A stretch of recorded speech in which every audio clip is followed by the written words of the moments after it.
हम जानते हैं कि सामान्य रूप से किसी भी पदार्थ की 3 अवस्थाएँ होती हैं, ठोस, द्रव और गैस। ठोस अवस्था में जो उन पदार्थों के अणु हैं या कण हैं, वो एक-दूसरे के बहुत पास-पास होते हैं और इतने पास होते हैं कि उनके बीच कोई गैप नहीं होता। मतलब यहाँ पर जो कण हैं, उनके बीच आकर्षण बहुत अधिक पाया जाता है, जिसके कारण वो एक-दूसरे के बहुत पास-पास आ जाते हैं और यही कारण है कि जो ठोस होते हैं, उनका एक निश्चित आकार और निश्चित आयतन होता है। ठीक है?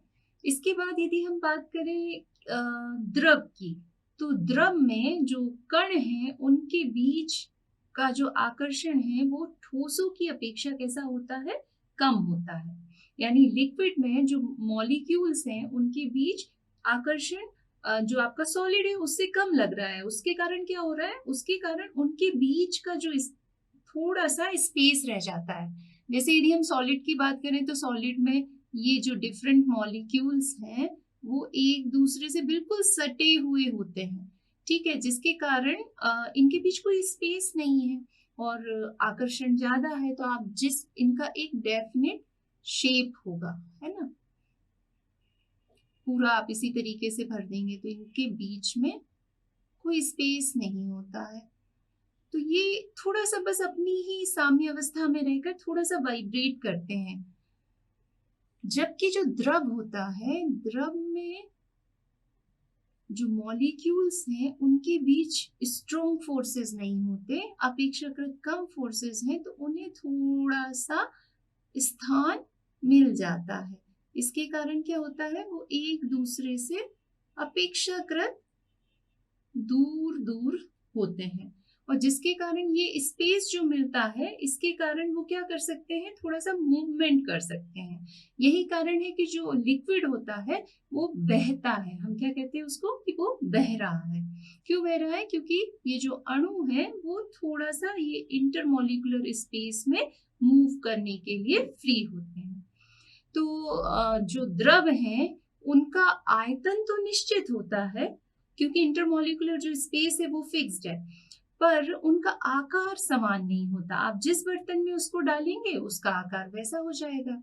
यदि आप पानी को ग्लास में डाल रहे हैं, तो वो ग्लास का शेप ले लेता है। यदि आप उसको एक थाली में डाल रहे हैं, तो वो थाली का शेप ले लेता है।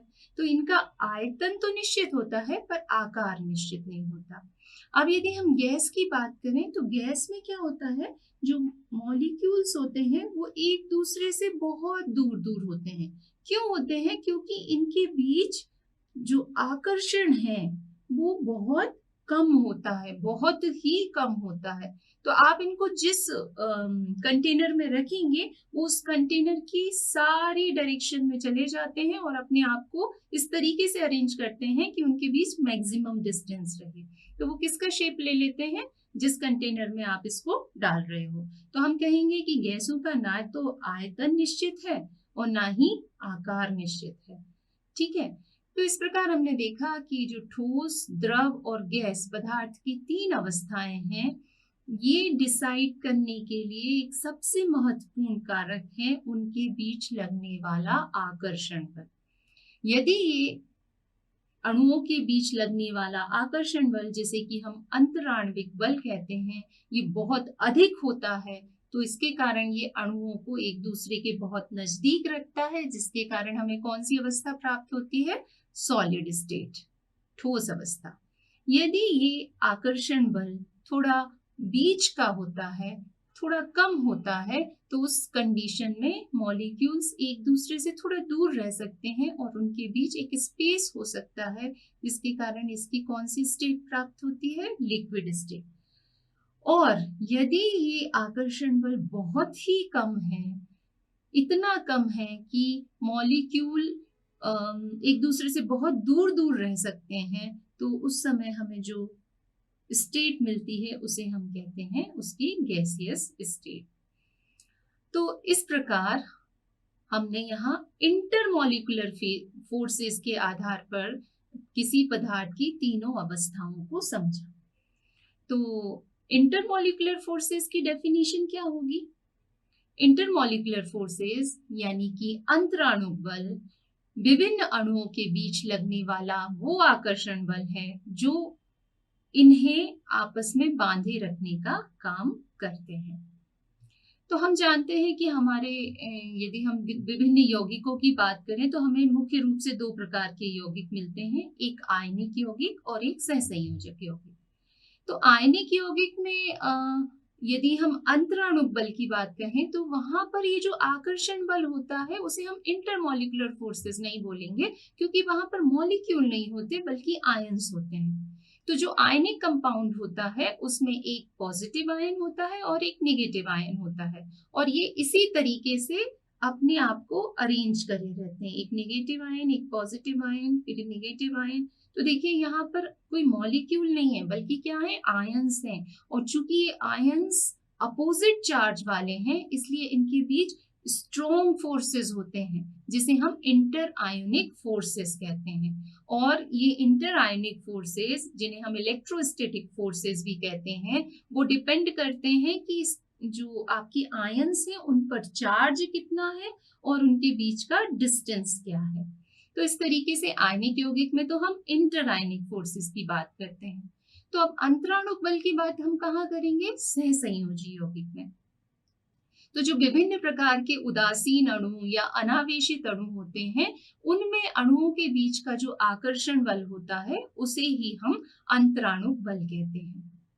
वॉन डर वाल्स नाम के साइंटिस्ट ने गैसों के आइडियल बिहेवियर से डेविएशन का कारण भी इन इंटरमॉलिक्यूलर फोर्सेस को माना, और इसी आधार पर उन्होंने उसमें प्रेशर करेक्शन किया, दाब संशोधन किया और आदर्श गैस की जगह एक नया गैस समीकरण दिया जिसे हम van der Waals gas equation कहते हैं। इस दाब संशोधन में उन्होंने माना कि जो गैसेस होती हैं उनमें भी अणुओं के बीच एक आकर्षण बल कार्य करता है, और इस आकर्षण बल को ही अंतराणुक बल कहते हैं। और चूंकि वॉन डर वाल्स ने सबसे पहले इसके बारे में बताया था इसीलिए अंतराणुक बल को वॉन डर वाल्स फोर्सेस भी कहा जाता है। ये फोर्सेस गैसों में तो होते ही हैं, साथ साथ लिक्विड और ठोस यानी लिक्विड और सॉलिड पर भी कार्य करते हैं, और इन्हीं फोर्सेस के आधार पर हम किसी भी कोवेलेंट कंपाउंड में उसकी सॉलिड या लिक्विड या गैसियस स्टेट को समझा सकते हैं। यानी कि इंटरमॉलिक्यूलर फोर्सेस के आधार पर ही हम गैसों को लिक्विड में कन्वर्ट कर पाते हैं और लिक्विड को सॉलिड में कन्वर्ट कर पाते हैं। इन फोर्सेस को हम कोहेसिव फोर्सेस भी कहते हैं क्योंकि ये समान प्रकार के अणुओं के बीच लगते हैं।